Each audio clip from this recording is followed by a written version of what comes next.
암송하는 대회가 있겠습니다. 그래서 여러분들이 그동안에 외우신 분들 출전하시길 바랍니다. 그래서 7월 셋째 주에, 둘째 주인가 셋째 주인가 수요 예배 때 우리 암송대회가 있는데 여러분들 또 그동안 외우신 것, 정성껏 또 이렇게 하나님께 올려드리게 되길 바랍니다. 지난주에 그 신문을 보니까 어느 목사님인데 애를 12명을 낳았어요. 여러분 사진 보셨어요? 보신 분들이 많을 거예요. 그 12명을 보는데 그 25살인가 큰 딸이. 그래가지고 쭉 2살까지 그 목사님이 51세인데 어떻게 12명을 낳으실 수가 있을까? 근데 보는 순간에 그렇게 감동이 오더라고요. 하나하나가 너무나 예쁘고, 그러면서 우리는 하나 둘 낳아도 이렇게 잘 못 기르고 또 문제가 있는데 이 12명을 어떻게 키울까? 하나님, 이 목사님 가정에 복을 주십시오. 그런 마음이 절로 생겼습니다. 우리 한국 부모님들에게 있어서 자녀는 인생에 있어서의 삶의 어젠다의 넘버원입니다. 그래서 이 한국 부모님들의 자녀 사랑은 이건 세계 넘버원입니다. 우리 한국 부모님들처럼 이 부모와 자식의 관계를 이렇게 숙명론적으로 받아들이는 분들이 어디 있을까요? 그래서 우리 북청 물장수라는 표현처럼 물지개를 치고 당신은 고통을 당하지만 자녀를 위해서 모든 것을 희생하며 공부시키는 그러한 분들입니다. 그래서 오늘날도 현대판 북청 물장수들 많이 있습니다. 당신은 한국에서 고생하면서 자녀들은 미국에서 공부시키는 열렬 희생파 부모님들이 얼마나 많습니까? 그래서 한국 부모님들의 그 자녀를 위한 헌신과 희생은 이건 가히 세계 남과 비교할 수 없는, 어느 민족과 비교할 수 없는 한국 민족의 그런 독특성입니다. 그러나 이렇게 질문을 던져보겠습니다. 그러한 헌신과 희생에도 불구하고 우리가 부모와 자녀의 관계가 문제가 없습니까? 한국에서 벌써 꽤 지난 일이지만 명분대학에 다니던 한 아들이 대학 교수인 자기 아버지를 살해하는 충격적인 사건이 있었습니다. 그런데 아들이 아버지를 살해한 이유는 아들이 아버지만큼 좋은 대학을 안 나왔다고 아버지로부터 늘 질책과 구정을 들었습니다. 그게 마음의 상처가 되었습니다. 그래서 아버지를 살해한 아들이 수사 과정 내내 조금도 후회나 죄책감을 보이지 않아서 세상이 더 큰 충격을 받았습니다. 지난주에도 말씀드렸지만 이 한국 교회 성도들의 정신적 고통의 넘버원은 스트레스고 넘버투는 남녀 공의 자녀 양육 문제입니다. 많은 가정들이 이 자녀의 문제로 긴장감이 감도는 가정들이 너무나 많습니다. 또 자녀의 관계의 문제로 고통을 당하고 있습니다. 나와 자녀에 대한 서로의 이해의 문제, 또 세대의 문제, 문화적인 차이의 문제가 있습니다. 또 미국에서 살아가는 우리 부모님들은 이 자식과 언어적인 소통의 문제로 참 고통을 많이들 당하고 계십니다. 그로 인해서 심한 갈등과 그런 갭이 있습니다. 가정이라는 한 울타리에서 매일매일 만나면서 부딪히면서도 때로는 멀게 느껴지는 부모와 자식의 관계, 세상에서 피를 나누고 살을 물려준 단 하나밖에 없는 관계입니다. 그러나 그 관계가 피로 나눈 관계가 아니라 물보다 더 희박한 관계가 되었다면, 너무나 서먹서먹한 관계가 되었다면 누가 도대체 이 부모와 자식 관계를 이렇게 바꿔놨습니까? 무너진 이 관계를 우리는 어디까지 이렇게 방치해둬야 합니까? 목회를 하면서 부모와 자식 간의 말할 수 없는 가슴 아픈 사연들을 많이 접하게 됩니다. 아이들이 부모에게 반발해서 뛰쳐나가서 돌아오지 않습니다. 이제는 만날 수도 없는 사이가 되어버렸습니다. 나는 아예 그 자식 잊고 삽니다. 그런 분들도 계셔요. 그런 말을 들을 때마다 너무나 가슴이 아려옵니다. 우리는 하나님의 자녀로 하나님께 입양이 돼서 하나님의 사랑을 받고 있는데, 우리는 우리의 피를 나는 우리의 자녀들과 이런 사망의 관계, 죽음의 관계로 살아간다는 것, 이건 너무나 비극적입니다. 우리가 결혼 생활을 시작하면서 우리들에게 아름다운 꿈이 한때는 다 있었습니다. 내가 세상에서 가장 아름다운 아빠가 돼야지, 내가 멋진 엄마가 돼야지. 우리가 자녀를 잉태하고 출산하면서 가졌던 그 꿈들이 우리들의 거칠은 현실 속에서 어느 날 몽상이 되어 쓰러지는 현실을 보면서 우리는 가슴 아파하지 않을 수 없습니다. 그렇지만 우리가 주저앉을 수는 없습니다. 부모와 자녀가 무너지는, 관계가 무너지는 이 땅에서 우리는 이제는 이건 새롭게 일어나야 합니다. 관계를 회복해야 합니다. 그래서 부모와 자녀의 관계를 무너뜨리는 모든 이 땅의 악한 세력을 향해서 우리 선포해야 합니다. 떠날지어다. 이 모든 악한 세력아, 예수의 이름으로 나와 자녀들의 관계를 가로막는 모든 악한 세력이 떠날지어다. 우리 선포해야 합니다. 하나님이 태초에 천지를 창조하시고 사람을 만드시고 하나님의 형상대로 오늘 남자와 여자를 존귀하게 만드시고, 그리고 그 두 사람이 만나서 가정을 이루게 하셨습니다. 그리고 오늘 28절에 그들에게 복을 주셨다, 이렇게 말씀하고 있습니다. 여러분 성경을 펼쳐보시고 창세기 1장 27절 28절 한 번 더 읽어보겠습니다. 세상에서 가장 아름다운 말씀, 이거는 하나님의 이 땅에 하나님께서 맨 처음에 인간들에게 내리신 복의 선포의 말씀입니다. 같이 읽어보겠습니다. 시작. 하나님이 자기 형상 곧 하나님의 형상대로 사람을 창조하시되 남자와 여자를 창조하시고 하나님이 그들에게 복을 주시며 그들에게 이르시되 생육하고 번성하여 땅에 충만하라. 땅을 정복하라. 바다의 고기와 공중의 새와 땅에 움직이는 모든 생물을 다스리라 하시니라. 예. 이 말씀 속에서는 하나님이 우리에게 주신 가정의 축복의 말씀, 가정의 아름다움이 담겨 있습니다. 생육하고 번성하고 충만하고, 그래서 아름다운 가정이 되어라. 하나님의 뜻입니다. 하나님이 남자와 여자를 만드시고 그들에게 주신 복이라는 것은, 이건 하나님의 부유하고 충만한 그 모든 것이 거기에 흘러가고 있습니다. 하나님이 남자와 여자를 결합하여 가정을 이루면서 자녀들을 출산하여 자손 만대 가문을 이어가는 생물학적인 어떠한 그러한 복을 뛰어넘는 하나님의 복을 얘기하고 있습니다. 이건 복을 누리고 생육하고 번성하고 충만하라는 것은, 이건 하나님의 생명과 그리고 은혜와 풍성과 평안과 사랑과 그리고 하나님의 지혜, 이런 하나님의 부유하고 좋은 것들이 가정과 자녀들에게 자손만대 대대로 흘러가라는 것. 그것을 누리고 대대로 확산시켜 나가라는 것입니다. 이런 하나님의 은혜가 여러분들이 대대에 흘러 내려가고 있습니다. 하나님은 한 세대만이 복을 누릴 것이 아니라 전방위적인 은혜가 우리의 가문에 흘러가기를 원하고 계십니다. 그래서 히브리서 11장 17절에 보면 아브라함의 은혜, 이삭과 야곱과 요셉의 세대의 은혜를 순차적으로 주님께서 말씀하고 있습니다. 하나님의 부르심을 받은 아브라함이 그 신앙, 그 담대한 신앙이 이삭의 순종의 신앙으로 이어지고, 그 이삭의 순종의 신앙이 야곱의 열정의 신앙으로 이어지고, 그리고 야곱의 열정의 신앙이 요셉의 비전의 신앙으로 이루어져서 한 민족이 하나님의 뜻을 받들어 출애굽하여 진정한 이스라엘을 만드는, 전 세계를 품는 신앙으로 확산되고 있습니다.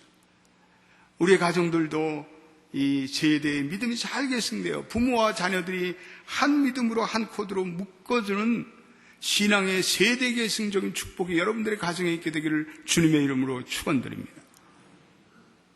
하나님의 복들이 결국은 이 부모와 자녀라는 복된 관계를 통해서 흘러갑니다. 이것은 하나님이 주시는 비전이요 축복입니다.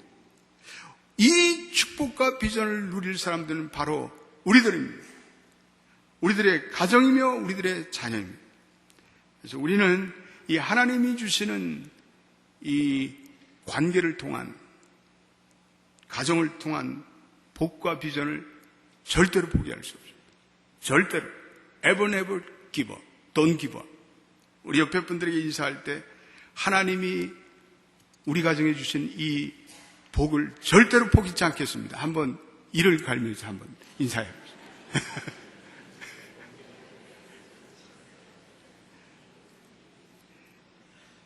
근데 오늘 이 말씀하신 이걸 보면은요, 하나님께서 창세기에서 너희가 생육하고 그리고 번성하고 땅에 충만하라라는 복을 주시면서 9장 1절에 보니까 다시 노아와 그 아들들에게 선포하십니다. 여러분 9장 1절 한번 보시기 바랍니다.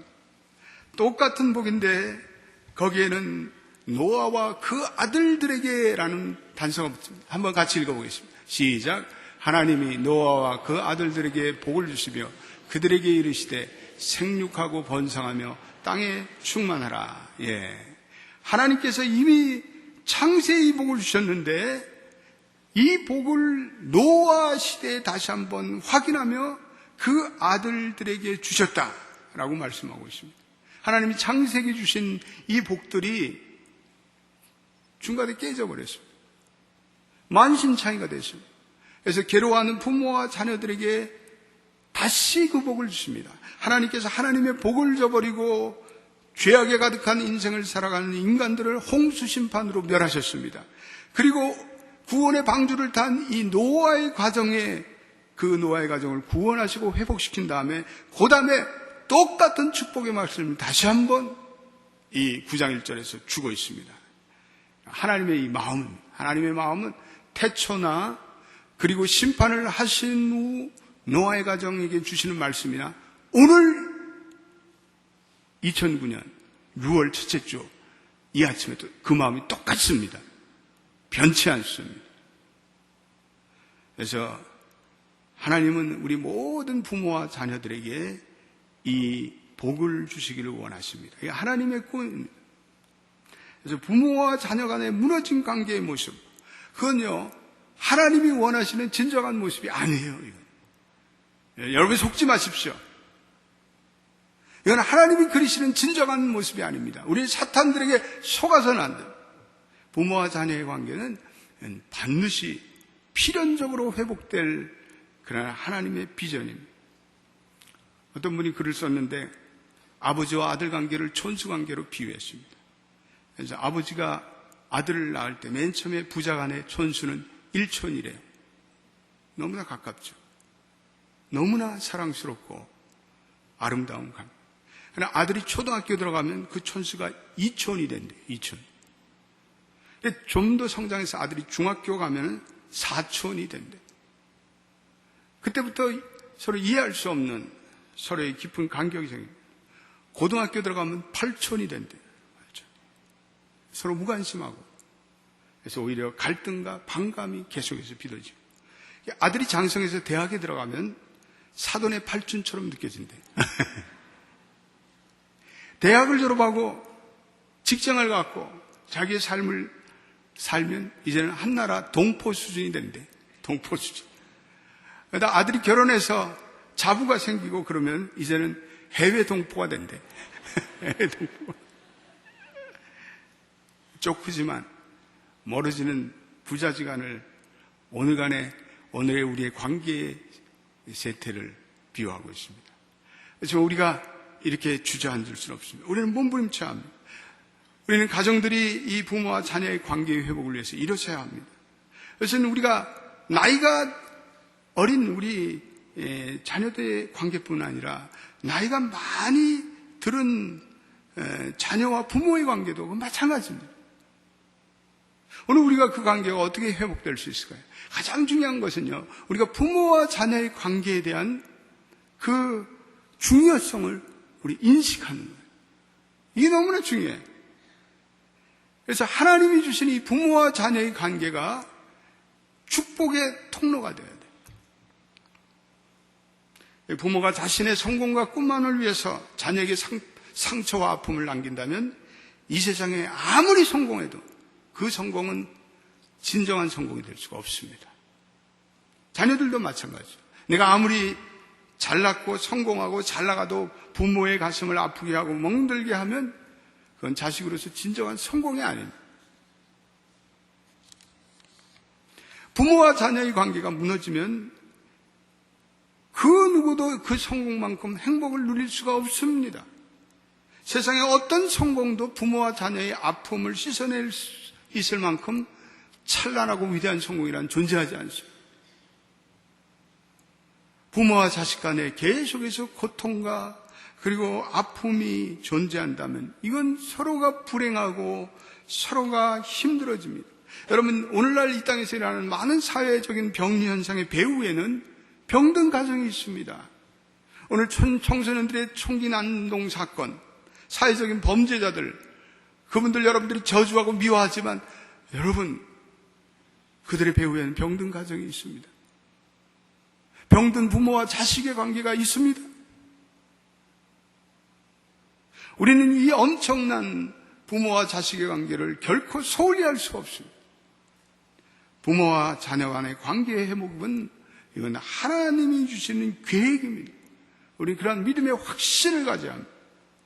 이건 가장 이 세상에서 아름다운 비전의 확신입니다. 부모와 자녀의 관계를 회복을 통해서 우리 자신은 물론이고 우리 가정이 행복해지고 이 사회가 아름다워집니다.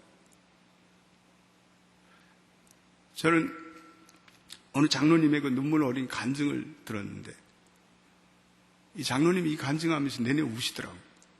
자기가 예수를 믿고 난 후로부터 불신자인 부친으로부터 몹시 핍박을 받으셨어요. 아버지를 자주 문안했지만 아버지는 만날 때마다 의도적으로 고개를 팩 돌리시더라고요. 너무나 상처가, 너무나 고통스러워.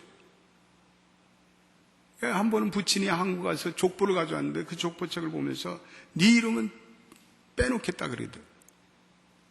그런데 자기가 이름이 족보에 빠지는 것보다 그 아버지의 관계가 무너지는 것이 더 괴로웠다는 거예요. 그래서 늘 하나님께 눈물의 기도를 드리고 간구의 기도를 드리고 사업이 잘 돼도 마음 한 구석이 늘 어둡고 그랬다는 거예요. 그런데 어느 날 부친께서 죽을 병에 걸리셔.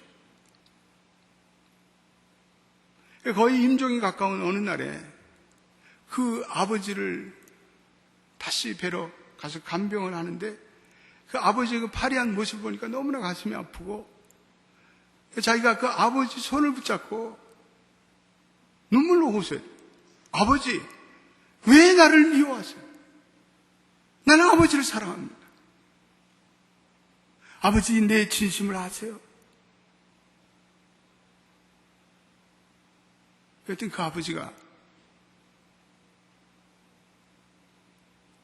눈물을 흘리시다. 고개를 돌리시면서 이렇게 말씀하시다. 예, 아들아, 나도 내가 너를 왜 미워했는지 모르겠다. 그리고 내가 너 믿는 예수를 나도 이제는 믿겠다 그러시더래요. 그리고 네 형제들 내가 얘기해서 다 교회 나가도록 하겠다. 그 순간부터 교회 나오시고 세례를 받으시고 하나님의 부르심을 받았습니다. 여러분, 우리 믿는 사람들은 이 하나님이 주시는 부모와 자녀 간의 회복을 우리는 확신해야 돼요. 절대적으로 확신해야 돼요. 그러므로 그 하나님의 꿈을 꿈꾸는 자들은 그것이 하나님의 계획과 소망의 일환이기에 하나님이 반드시 이루어준다는 믿음의 확신을 가지고 살아가야 합니다. 그 하나님의 꿈에 우리는 믿음의 닷을 내리고 그 회복을 향해서 우리가 그 위대한 발걸음을 뛰어야 합니다. 부모와 자녀의 관계의 출발점은요, 이건 기도로 시작돼야 합니다. 기도는 세상의 어떠한 관계도 회복되는 첫 출발점입니다. 여러분들 부모와 자녀를 위해서 드리는 기도를 가볍게 생각하지 마십시오. 하나님은 우리의 모든 관계 회복을 기도를 통해서 회복하기를 원하십니다. 우리의 인생의 관계 회복이 어느 것으로부터 시작돼야 할지 모르는 분들이 계십니다. 그러면 기도를 시작해 주십시오. 기도는 우리의 모든 인생의 관계를 회복하는 실마리가 됩니다.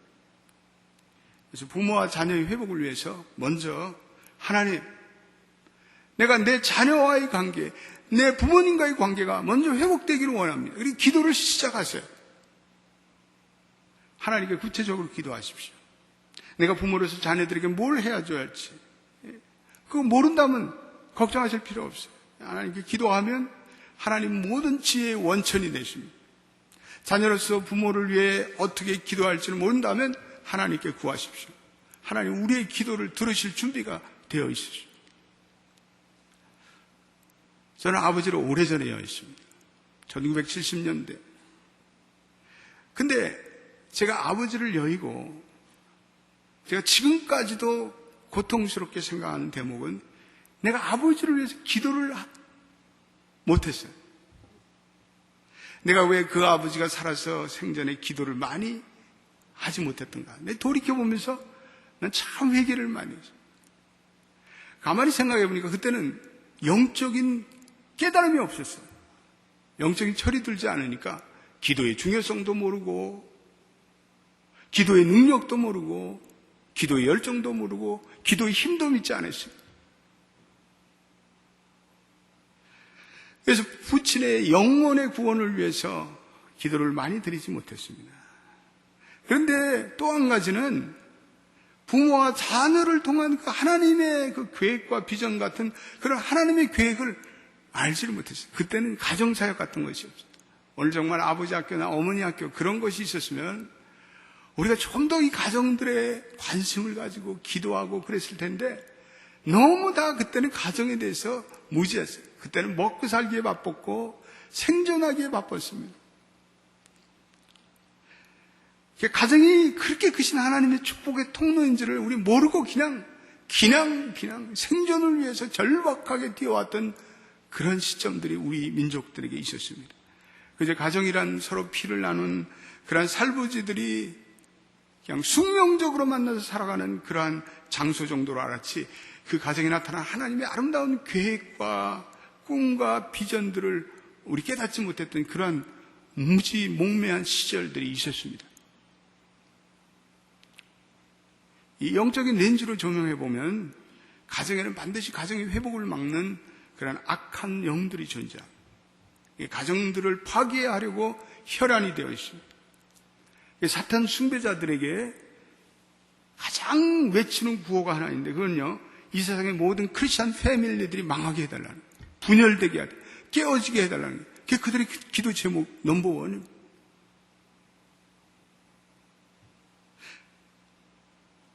우리가 이런 악한 세력의 존재함을 깨닫고 우리 대적 기도를 해야 합니다. 부모와 자녀 간에 그 누가 상처를 주고 또 미워하며 살기를 원하겠습니다. 그럼에도 불구하고 부모와 자녀의 관계들이 계속해서 깨어져나가고 무너져가고 상처가 계속됩니다. 왜 그렇습니까? 이 하나님이 주시는 그 아름다움의 충만함들이 그 충만함을 깨트리는 어둠의 세력이 있습니다. 어떤 분들은 이런 거 믿지 않는 분들도 계시지만 언젠간 여러분들이 믿어야 합니다. 우리의 가정에도요, 계속해서 영적인 전쟁이 일어나고 있습니다. 이 어둠의 세력은 영적인 실제, 이건 엔티티, 리얼리티뿐 아니라 가정을 무너뜨리고 관계를 무너뜨리는 그 악한 영들의 존재입니다. 그래서 우리는 끊임없이 우리의 가정을 막아달라고, 하나님 이 가정을 예수의 보혈로 막아달라는 방패 기도를 드려야 합니다. 우리의 가정이 모든 파멸과 어둠에서 보호받도록 우리 예수 그리스도 이름으로 여러분들이 매일마다 쉬지 않고 거듭해서 반복해서 여러분 기도하셔야 합니다. 에베소 6장 12절에 우리의 싸움이 이건 혈과 육의 싸움이 아니라 이건 어떤 분명한 세상의 어둠의 주관자들과의 싸움이라고 말씀하고 있습니다. 여기 한번 화면 나오는 말씀 읽어보겠습니다. 시작. 우리의 씨름은 혈과 육에 대한 것이 아니요 정사와 권세와 이 어둠의 세상 주관자들과 하늘에 있는 악의 영들에 대함이라. 부모와 자녀의 관계를 돌이켜보는 또 하나의 방편은 우리 자신들을 돌이켜보는 것입니다. 여러분, 이 부모와 자녀는 너무나 가까운 관계입니다. 그래서 너무 가깝기 때문에 상처 입기가 쉽습니다. 벌루너블합니다. 이 가까운 사이일수록 사실은 민감합니다. 예민합니다.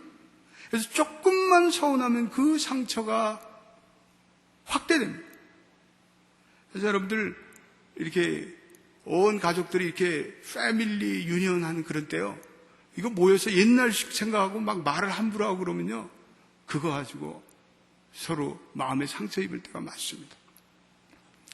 한 번은 우리 어머님 살아계실 때 우리 누님들과 우리 동생들이 같이 모여서 이제 얘기를 나누는데, 우리 큰 누님이 자기가 어렸을 때 우리 어머니에게 받은 그 상처를 얘기하더라고요. 근데 내가 들어보니까 그거 또 한 얘기야. 자기가 어렸을 때 그 어머니한테 그렇게 야단맞고 얻어 터진 얘기를 또 하셔. 그래 내가요, 아니 누님 그 얘기를 또 하시는가? 예? 우리 누님이 어머니에게 가장 잘했어요. 근데 그 상처가 있는 거예요. 그렇게 어머니한테 잘해주는 거랑 그 상처는 또 별개입니다. 그 상처가 그렇게 남아있나 봐요.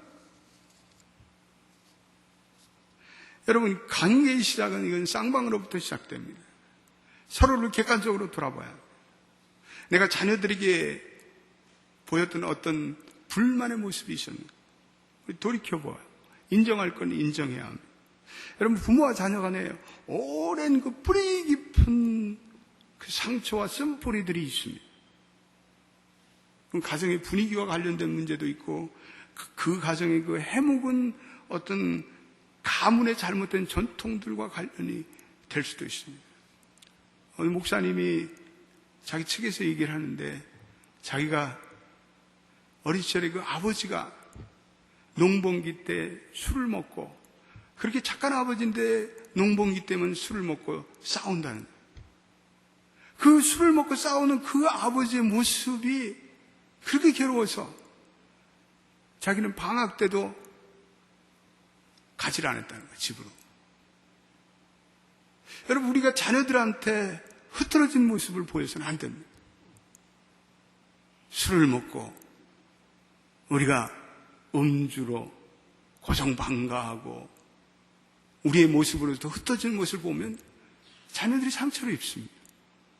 또 이 미국은요, 한국하고는 달라요. 그 가정의 폭력의 문제, 음주, 주벽의 문제, 방탕한 삶, 노름, 가정의 파탄, 이런 것들요, 이건 내면에 얻은 상처입니다. 우리 자녀들에게는 아주 지울 수 없는 깊은 상처들을 남깁니다. 치유되려면 이건 오랜 시간이 필요합니다. 그러나 우리는 포기할 수는 없습니다. 왜냐하면 하나님의 말씀과 기도와 성령 안에서의 치유와 그리고 상담과 같은 하나님이 주신 그 무기들이 우리들에게 있습니다.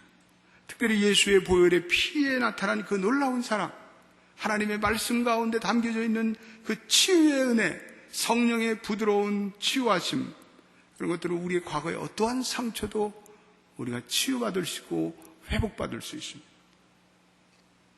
고등학교 남매를 둔 어느 부모님의 피눈물 나는 간증의 얘기입니다. 어느 날부터 부모와 거리감을 두는 자녀와의 관계의 문제로 너무나 부모님이 상처를 받았습니다. 집에만 돌아오면 아이들이 자기 방문을 잠그고 나오려고 하지 않습니다. 자녀들이 식사 시간에도 대화를 나누려고 하죠. 야단도 쳐봤고 혼도 내봤자만 소용이 없습니다. 그들은 부모님들을 향한 오랜 반감과 그리고 불만들이 가득 차 있었어요. 그래서 어느 날 이 집사님들이 기도하면서 하나님의 지혜를 받게 되었어요. 그래서 매일 자녀들이 학교를 간 후에 그 자녀들의 방에서 침대를 붙들고 눈물의 기도를 드렸다고. 그런데 어느 날 아이가 우연히 챙기지 못한 물건이 있어서 집에 들어왔다가 자기 침상에서 눈물을 흘리고 기도하는 부모를 보고 충격을 받았어요. 그리고 늘 잔소리만 하고 늘 상처만 준 부모가 자기를 위해서 기도하는 그 모습 속에서 부모의 진심을 깨닫는 그런 출발점이 되었어요. 두 번째는 부모님이 표정을 바꿨어요. 그래서 마음이 막 부글부글 끓어도 항상 생각 자녀를 향해서 웃어주기 시작했어요. 처음에는 자녀들이 차가운 반응이었어요. 이렇게 마음에 들지 않는 자녀들에게 이 원치 않는 웃음을 짓는다는 것도 이거 고통스러워집니다. 근데 계속 포기하지 않았어요. 숱한 인내가 요구되었어요. 그런 사이에 그들의 마음들이 조금씩 열리기 시작했어요. 세 번째는 부모님의 그 휴대폰으로 축복의 메시지를 계속해서 보내기죠. 답장이 안 오더라도, 얘야, 내가 너를 사랑한다. 너를 축복한다. 격려하고 인정하는 메시지를 보냈습니다. 물론 답장은 거의 없었습니다. 그러나 그러한 작은 시도들이 오늘날 서서히 열매를 맺으며 그 닫혀진 견고한 마음의 벽들이 서서히 무너지기 시작했다는 그러한 이야기입니다. 여러분, 부모와 자식의 관계, 이건 필연적으로 회복돼야 합니다. 이건 하나님의 계획입니다. 하나님의 비전입니다. 우리는 끊임없이 기도해야 합니다. 우리 이 중요성을 깨달아야 합니다. 그리고 우리의 마음가짐, 우리 돌이켜봐야 합니다. 우리 자신의 성찰도 요구됩니다. 부모와 자녀의 회복폭이라는 이 선물을 우리 어떻게 사탄에게 물려줄 수가 있습니까? 그 아름다운 회복, 하나님이 반드시 바라십니다. 이 축복 누리시고 또 회복하시는 여러분 되시기를 예수 이름으로 축원드립니다. 기도하겠습니다. 하나님,